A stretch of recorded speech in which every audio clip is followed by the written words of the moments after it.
You've heard about the WWE. You've heard about the NFL. Have you heard about the XFL? Do you want to hear a story about the XFL? Will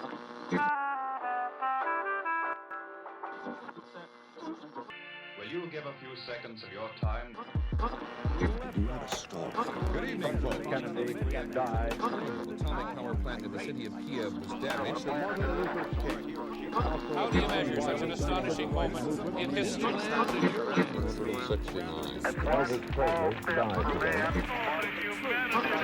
The energy crisis. Who were gathered at St. Peter's Square in the Vatican today. You want to hear my story?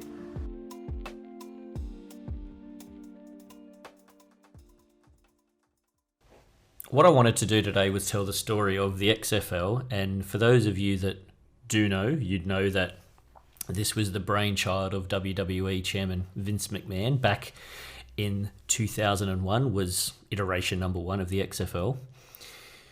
It then went away and then came back, and it had a short-lived reincarnation this year in 2020. And then, like a lot of businesses around the world, it fell victim to the dreaded COVID-19 virus. And as recently as, 3rd of August, I believe, it was announced that Dwayne Johnson, partnering with his ex-wife Danny Garcia, and another gentleman by the name of Jerry Cardinale, have formed a partnership and have purchased the XFL for $15 million. So what I wanted to talk about today was, I guess, how it came to pass in the first place, how it failed, how it came back, how it failed again, and then there's a big, massive question mark on what's going to happen next now that Dwayne Johnson, who, you've heard of Dwayne Johnson, yeah? I'm familiar. Yeah. I think it's fair to say, is he right now the most popular movie star of all time? I think so. I think he was just again rated the highest earning movie star. Yeah. So yeah, I would say Yeah. there'd be very few people that wouldn't know who he is. Yeah. So our story begins back in 2001, or 2000, I guess. So you're familiar with Vince McMahon and the WWE. Back then it was known as the WWF. Yep. So Vince McMahon has always looked at what he does on a bigger scale than everybody else. Mm-hmm. So back in the old days of the old wrestling promotions, you've heard of Ted Turner?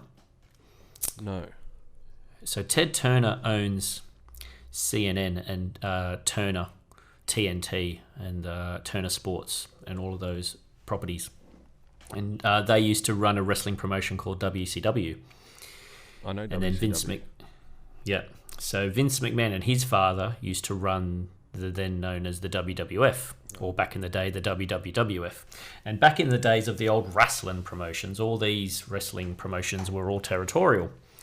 And I remember one day Ted Turner rings Vince McMahon and says, "Yeah, Vince, I'm getting in the wrestling business."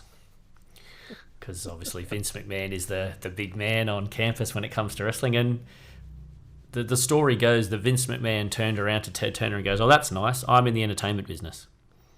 Wait, is that why it's called wrestling? Like, is that the actual name, wrestling? You're just using the southern colloquial term for wrestling. Oh, gotcha. Yeah. Dang, you're going to go watch the wrestling matches. Yeah. So from a very young age, Vince looked at this territorial sport known as professional wrestling and saw bigger opportunities. So the WWF was a territory in the Northeast, New York and Boston and that area. Mm-hmm. And back in the day, all the wrestling territories, essentially, there was an unwritten rule where you stick to your own territory. You don't go into other people's territory, and that all changed when Vince took over the WWF. And basically, you obviously have heard of Hulk Hogan and then And you may not be a wrestling fan, but you've heard of The Rock, Stone Cold, Steve Austin, The Undertaker, etc., etc., etc. Because Vince had this grand plan that he was going to take this property of his, the WWF, and turn it into, well, essentially, I was listening to an interview the other day with Triple H, who is Vince's son-in-law. He used to be a wrestler. I know of Triple H. I didn't know that he was his son-in-law. Yeah, he married Vince's daughter Stephanie about 17 years ago, I think it was. Okay. And I was listening to an interview with him, and they've got their own network, the WWE Network, and they refer to themselves as, they don't see themselves anymore as just a wrestling promotion organization company. They see themselves as Disney. Right. So if you're a wrestling fan out there and you've got the WWE Network, you probably already know that, you know, there's so much content on there that's not just wrestling matches. There's cartoons, there's reality TV shows, there's whatever, right? So it's the year 2000, and Vince has got this grand plan of, I'm gonna run my own football league. The NFL, it's big business, so it's one of the biggest sports leagues in the world. And Vince has got this grand plan that, well, I'm going to have football, but I'm going to have football my way.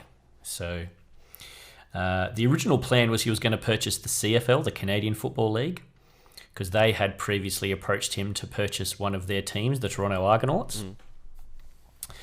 And Vince has obviously gone, well, how can I, when you're someone like Vince McMahon, and this is not a Vince McMahon podcast, but his whole goal is, how can I expand and be bigger than what I am now? And how can I take this little small wrestling company and turn it into a worldwide media conglomerate?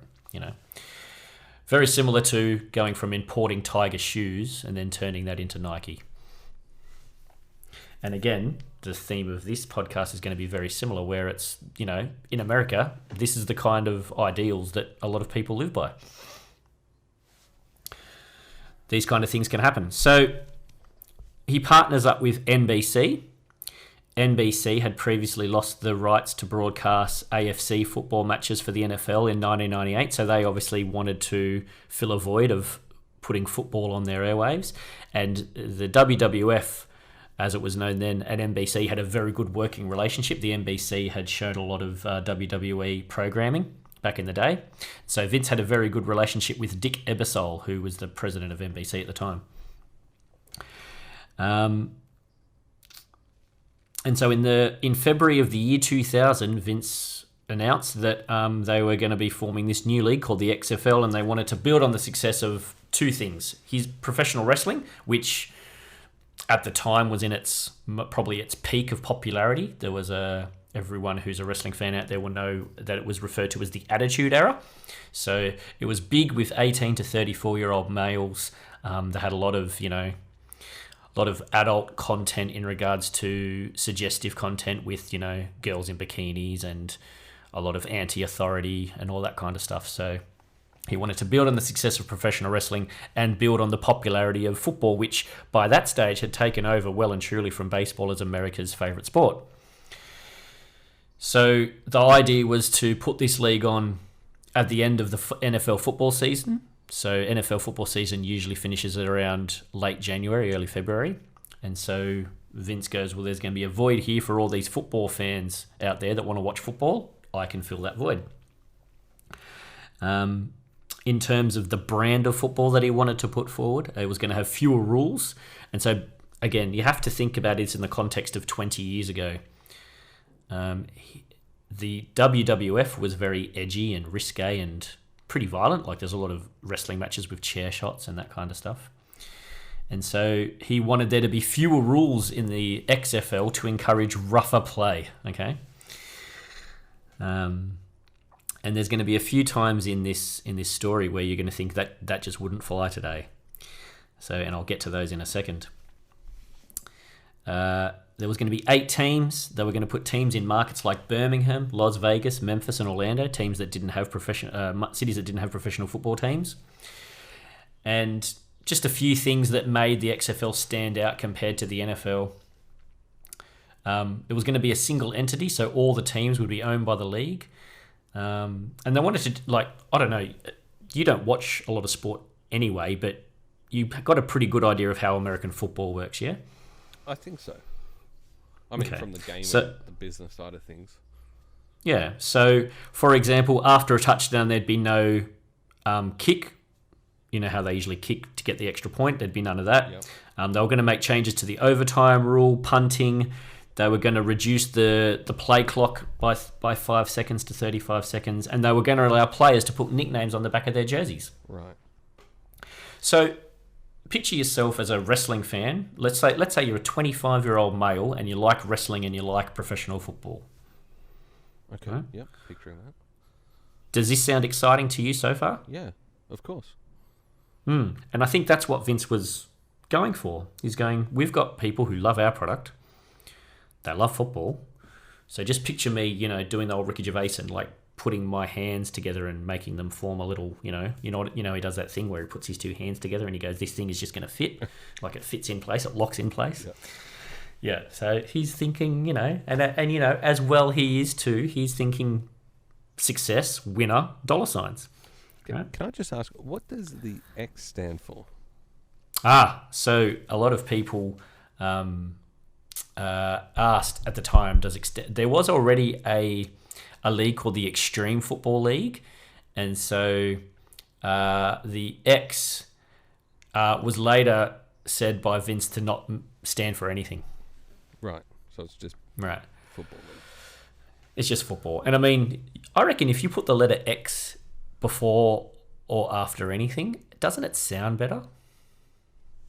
Yeah, I suppose. Because I think the first thing that you think of is surely extreme. There you go. So they got away with doing it without actually infringing. But on think the of any brand or any product. Just put the X before or after it. Yep. Do you want Pepsi or do you want Pepsi X? I agree. Yeah, so there you go. So the games are going to be shown on NBC, UPN, and TNN. And one of the things he wanted to incorporate into this football league, and I will say, kind of skipping ahead, probably why this league didn't work, is he wanted to have elements of sports entertainment. And I just want to read some of these and tell me, so imagine you're a football fan, right? Mm-hmm. You're a hard-nosed football fan from Alabama, okay? I don't know. Did you go to Alabama when you went to the States? No. You know about Alabama, though. Yeah, I've seen Varsity Blues. Yeah. Yeah, so imagine you're from Alabama. Yep. And you love football. So he wanted to have elements of sports entertainment. So one of them was going to be he wanted to have what they call in the wrestling business heat and kayfabe. Heat meaning, you've got some beef with another person or another wrestler. Right. And they wanted to play up on that. He wanted, and I quote, suggestively dressed cheerleaders. And in doing my research, I found out that the cheerleaders were encouraged to date the players. Okay. So that was encouraged. They like now, the I don't drama. know. Yeah. I don't know how many exit ramps there are between encouraging cheerleaders to date players and calling them prostitutes. Yeah. But anyway, it's the year 2000, don't forget. So it's different times. Mm-hmm. It's different times back then. They also had some of their wrestling personalities to commentate some of the games, like Jesse Ventura, Jim Ross, and Jim Lawler. Another one of the things they changed was they used to have a toss of the coin to see who would kick off. They do that in football. Right. This is what they did in the XFL. They put the ball at halfway, and they got a player from each side to run from 20 metres away to see who could get the ball first, and that would decide who starts with the ball. So like grade 6 rules. Yeah, so they called that the human coin toss. Right. Apparently one player separated his shoulder during the human coin toss in week 1. So is it fair to say, this is just what I'm thinking, that, the NFL sat perched up and they kind of looked down surely at the XFL? They weren't the only ones. Right. So they're probably looking down. The mainstream sports media look down on it. If you're a football fan from Alabama and football to you is like religion, you're probably looking down on it as well. Because And- it's a bit gimmicky. Oh, definitely, Yeah. definitely. There was a controversy with one of the names on one of the teams. So the team from Birmingham was going to be called the Birmingham Blast. There was a bit of an outcry to that because there were a couple of bomb blasts in Birmingham. One of them was the 16th Street Baptist Church bombing in 1963. Yeah, fair enough. And another one was a gentleman by the name of Eric Rudolph bombing an abortion clinic in 1998. Right. Well, yeah. I was so shocked when I heard that an abortion clinic was bombed in Birmingham, Alabama. But anyway, that's by the way. So that team was renamed the Birmingham Thunderbolts. Right. And the funny thing is, and I was a wrestling fan back then, and I remember when the XFL was launched, and part of me often thought, is it going to be real football? Or is it going to be scripted football? Yeah, like listening to the story, I'm just wishing they had have gone totally down the entertainment lane and just got all the wrestlers to play football. I've often wondered if when I'm watching sport, like let's just take any sport. Let's just say it's football and someone's lining up for the winning kick. Imagine as he's lining up for the winning kick, someone comes behind him and hits him with a steel chair. Yeah, yeah. See that? Now that's entertaining. That's different enough to go. It's fun like Yeah. football, but it's Well, you get the best of both worlds then, because that's what would happen in wrestling all the time. Someone would be about to win the title, and then out of nowhere, when because the ref's been knocked down deliberately, and then someone comes in with a chair, knocks the guy over the head with a chair, and then drapes the guy over him, and then the ref, all of a sudden the ref's fine now, and then such and such wins the belt or whatever, or keeps the belt. That's the thing, because football, surely, that's a hard thing to compete with. Yeah, that's like trying to start a brand new sneaker company today. Exactly. Yeah. Exactly. So they do go to great lengths to mention that the outcomes of the games were legitimate and they weren't storyline based. Okay. So, and I'll admit I didn't watch a game of XFL. I don't think in Australia we had the rights to it. I can't remember. I don't think it was on Foxtel or whatever the channel was that it would have been on, but I just remember never watching a game because I wasn't even an NFL fan, but it didn't appeal to me as a sports fan that this is a league I'm going to watch, because I don't know about you, but whenever I do something, I want to do the best of something or watch the best of something. Yeah. Plus, I think, again, I'm not a big sports person, but I feel like one of the things that people invest in when they get into sport is the history of it. That's right. So, basketball, baseball, football, from what I know, that's all been going for 50 plus years or something, hasn't it? Exactly. So if you're a football fan, you got the Dallas Cowboys and the San Francisco 49ers and, those teams which have exactly as you're saying, a history behind them. So, funnily enough, it wasn't a great success, and I'm going to go through some numbers.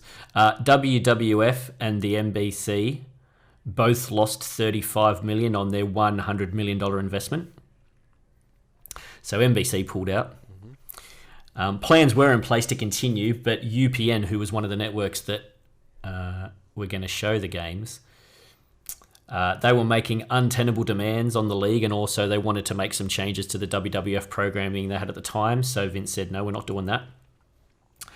So in May 2001, a few weeks after the LA Extreme defeated the San Francisco Demons in the championship game, they ceased operations entirely. And Vince was even quoted as saying that it was a colossal failure.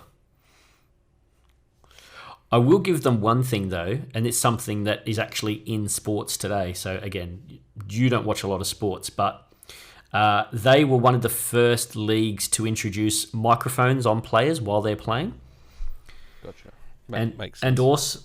Exactly. And also, they were one of the first to introduce, again, if you ever go to a sporting event, you'll see this. There's now like a flying fox camera that's above the ground that they can sometimes drop right down to get really good views of what's going on the field. Yeah, I've seen that, yep. Yeah, they were actually one of the first to introduce that as well. So, he lost 35 million, Vince, and so did the NBC, but, it wasn't all to no avail. I just want to read some of the team names, and again, remember, it's 20 years ago. These were the first 8 teams in the XFL. So Birmingham finally settled on the Birmingham Thunderbolts. You had the Chicago Enforcers. Now, tell me if you reckon some of these names would fly today. Do you reckon you'd get away these days with calling a team the New Jersey Hitmen? Probably not, but this is definitely down the wrestling. Yep. It sounds like wrestlers. That's right. You've got the Orlando Rage. Yep. The Las Vegas Outlaws. They all sound like wrestling teams. Exactly. The champions in that first and only season was the Los Angeles Extreme. You had the San Francisco Demons, and you had the Memphis Maniacs, but Maniacs is spelt with an X instead of a CS. Oh, yeah. Of course. Nice. Yeah, big time. So this is the interesting thing, though. The first game was played on the 3rd of February 2001, less than 1 week after the Super Bowl. So this is Vince's plan. People have just watched the Super Bowl. If you're a hardcore football fan, you're probably going, oh, no more football. What am I going to do? No more football. What am I going to do? So an estimated 14 million people watched the very first game. How does it drew I'm going to tell you how that equates in a second. Good question. That drew a 9.5 Nielsen rating. The opening weekend ratings doubled what NBC had promised advertisers. So it's all sounding pretty good at this point. Week 1, you're probably going, fuck, we're just making money here. Look at what's going on. Week 2, the rating dropped to 4.6. Right. Yeah. So you mentioned how the NFL sitting on its perch looking down on the XFL. So Bob Costas, who was a long-time NBC sports announcer, was quoted in February 2001 on the Conan O'Brien show by saying, "It has been a decade since I first mused out loud, why doesn't somebody combine mediocre high school sports with a tawdry strip club? Finally, somebody takes my idea and runs with it." The very last game between Chicago and the New Jersey Hitmen drew a 1.5 rating on the 31st of March. So it sounds like people tuned in because they were interested to see what it was, and like you said, it's filling this football-shaped void in many people's lives. Yep. And they've quickly realised this is garbage. This is crap. And the ratings reflect that. Bang, see you later. Yeah. Very quick decline. Exactly. ESPN and ABC, who weren't showing the games, they do what they always do when they don't have any skin in the game. They gave it pretty little to no coverage. Apparently, in July 2002, it ranked 3rd on TV Guide's worst TV shows of all time. In 2010, ESPN ran a show called The Biggest Flops in Sports, and the XFL ranked 2nd behind failed quarterback player Ryan Leaf. And the TV Guide Network listed the show at number 21 on their list of 25 biggest TV blunders. Wow. So you would be safe in saying that, I mean, just imagine it's 2015, right? 15 years or 14 years after, you're a wrestling fan and or a football fan, and you're probably sitting in a bar one day going, remember Vince McMahon? Oh, remember the XFL? Oh, those were the days. Those were the days. Well, by September 2012, WWE attempted to file a new trademark. The trademark was put on pending status because they had failed to receive a statement of use. By July 2015, XFL's first trademark was granted. And then on December the 15th, 2017, it was reported Vince was seriously considering a revival of the XFL, which was neither confirmed nor denied. So, let's just try this again. Didn't work the first time, but we'll give it another go. So it's been completely dormant this whole time? This whole time. Right. Like, it was one of those Remember Classic Coke? One of those things. Yeah. Or Coke Classic, whatever it's called. Just to give you some context, in 2019, the NFL averages, this is their average for regular season games, 16.5 million viewers. Mm-hmm. So that's just to give you some context. There was an ESPN 30 for 30 called This Was the XFL, where Vince openly mused about reviving the league. This is the thing about America. This is not the only football league to try and fail to rival the NFL. The United Football League tried, failed, and their trademarks were purchased by WWE. Dick Ebersol's son, Charlie Ebersol, would go on to help the Alliance of America Football. So that was known as the AAF. I think they lasted about 3 or 4 weeks before they went out of business. And it went bankrupt before the end of its first year. So is there anything to actually improve on the NFL? You're a sports fan. Like, I'm just trying to think, when a competitor enters the arena, they've got to come with something better. Like, so the XFL, they put some mics on players and they created that camera. But what differences do the audience want that the NFL isn't giving them already? I would say that when it comes to football and the NFL, don't forget you've also got college football in America, which you could argue is just as big, if not bigger, because not every city in America has an NFL team, but pretty much any town in America has a college football team. Like, there are some college football games where there's 110,000 people at the games. But they're the same game, aren't they? It's just like... It's the same game, right? It's just college football, yeah.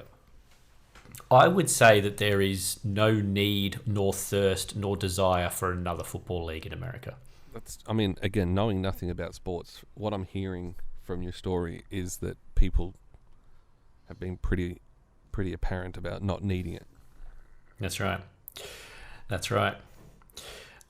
Vince creates a new company called Alpha Entertainment. And he's quoted as saying, Alpha Entertainment is looking to expand into sports and entertainment properties, including pro football. A known wrestling writer called Dave Meltzer speculated that Vince was starting a shell company with his own money to protect the shareholders, because by now the WWE is a publicly listed company answerable to shareholders. And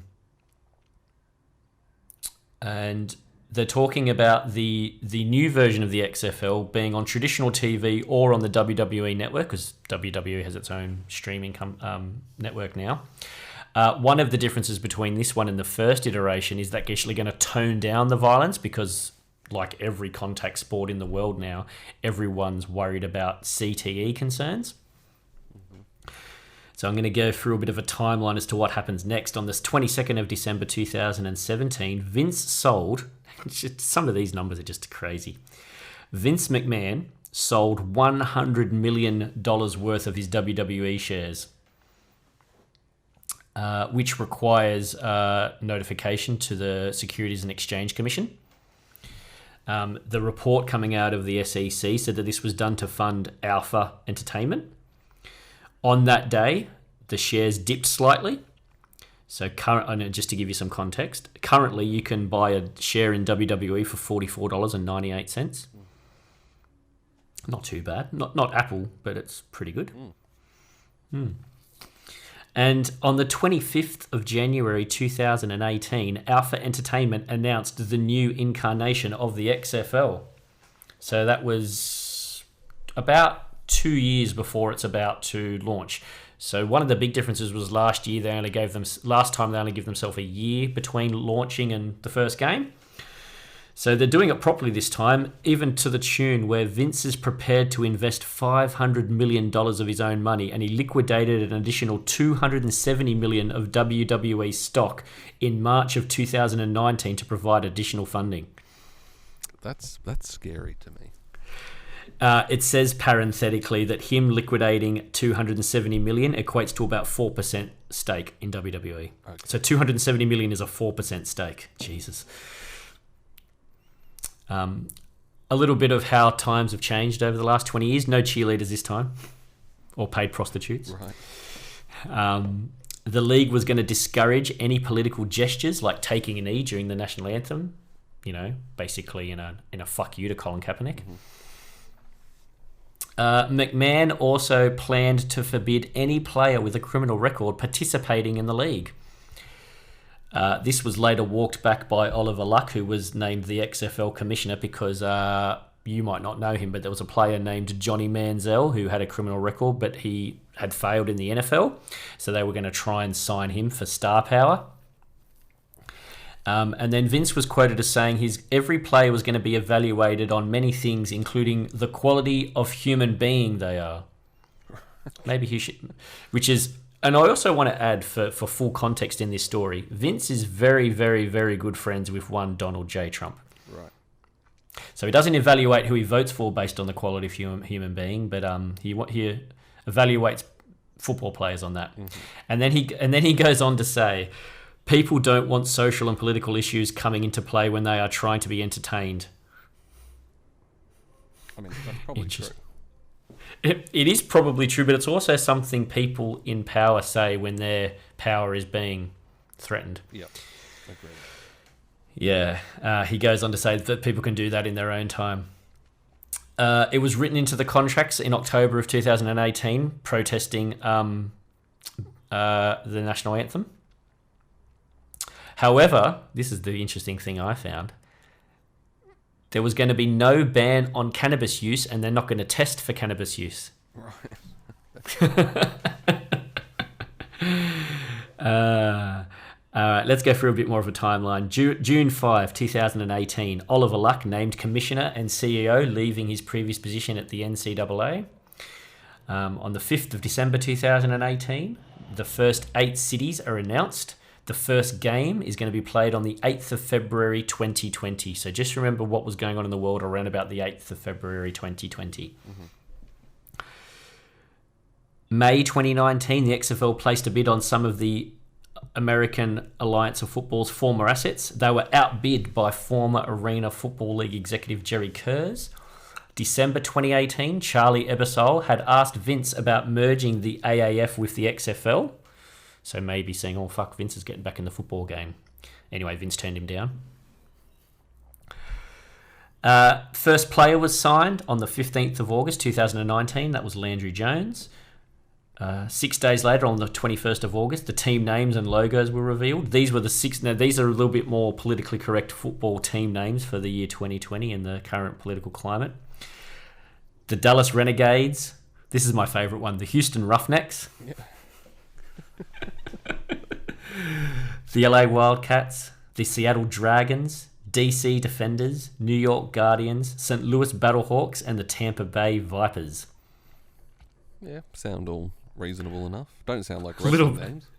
Definitely not, no. I think they've done a complete 180. October and 15, they had a draft to decide who's going to play for who. They released the schedule on October 22. 2 days later, they released tickets. December 3rd, the uniforms were revealed. A week before kickoff, they signed Gatorade and Anheuser-Busch as sponsors. The first week, so this was early this year, okay? The first week, average of 3.1 million viewers. Right. By the 5th and final week, that had dropped to 1.5. So, a bit of deja vu. Exactly. When a Seattle Dragon player self-reported symptoms of coronavirus and was waiting for his results, they cancelled the season on the 12th of March. Even though they had only played 5 out of the 10 games, they announced that they would pay all the players in full. And then on the 10th... Now, this is interesting. Think of this as a timeline and a quick succession of events. So, 12th of March, season cancelled. Early stages are, we're going to have a season next year. 10th of April, League President Jeffrey Polak informed employees on a conference call that the league was suspending all operations and all employees would be terminated. And then 3 days after that, the league filed for Chapter 11 bankruptcy protection.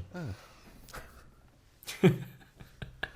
So within a month, they go from cancelling the league, but we're still going to play next year to, we're bankrupt. Yeah, everyone's getting paid to we're bankrupt. Yeah, gotcha. Yeah. Oliver Luck, who was fired for his position as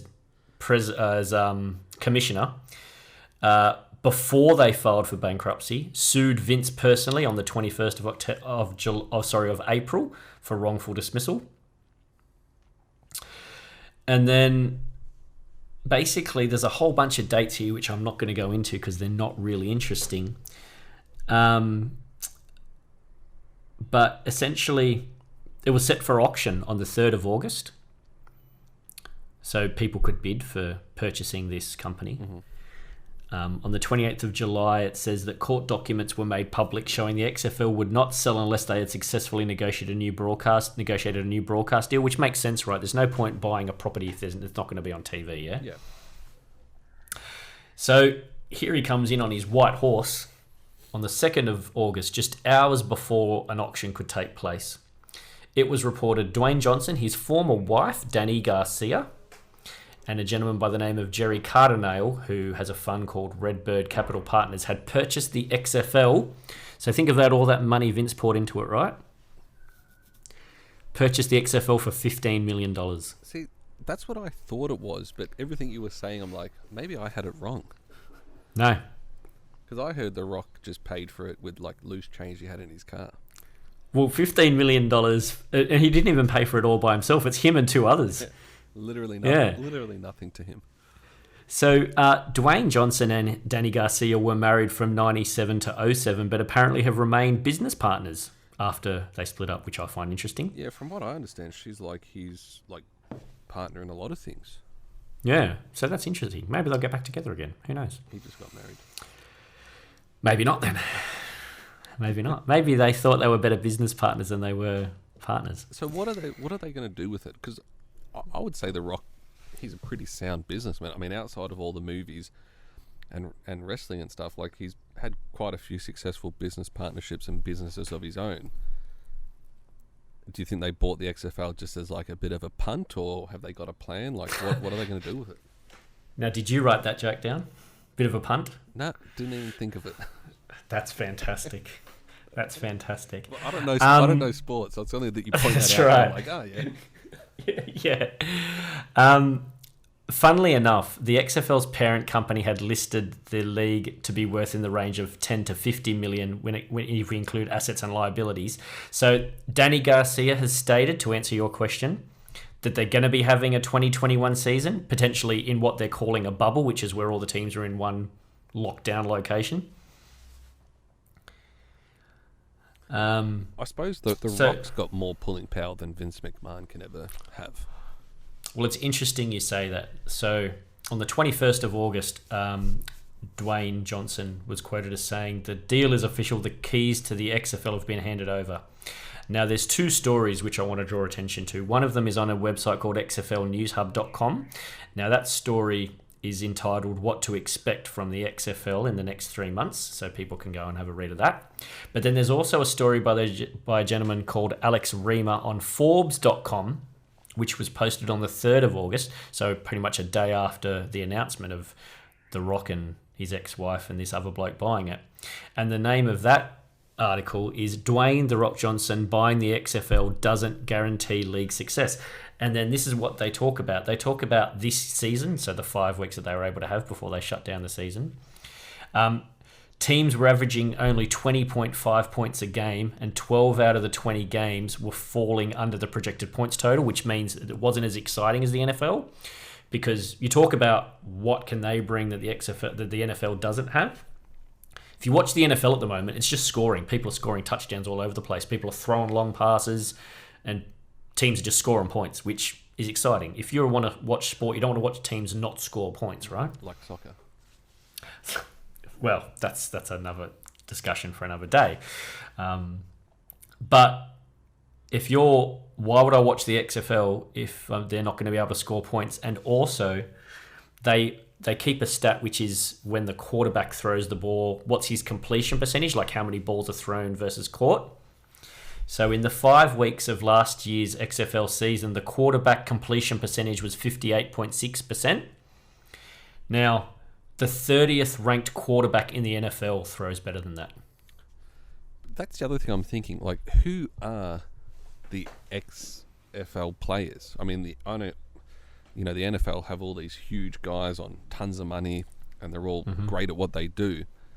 But who are the, like, every time I picture the XFL, I think of that Adam Sandler movie where he's in jail. Yeah. And they got to put that ragtag team together real quick. Like, That's right. who are these people that are on these teams? Are they, would they survive in the NFL?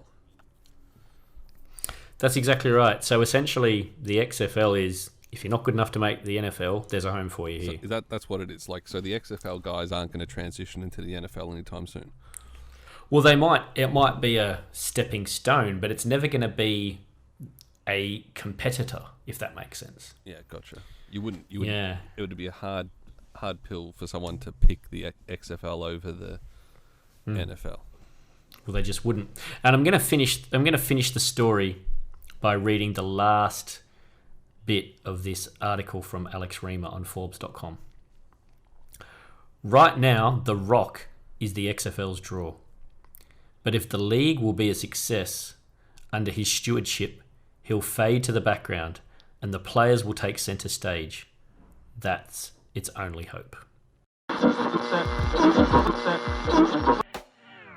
now, folks, it's time to say Thanks again for dropping in. We hope you'll make this a weekly visit. Bring the family. Hope you enjoy the evening as much as we've enjoyed Please having drive you home here. carefully and come back again soon. Good night. Good night now.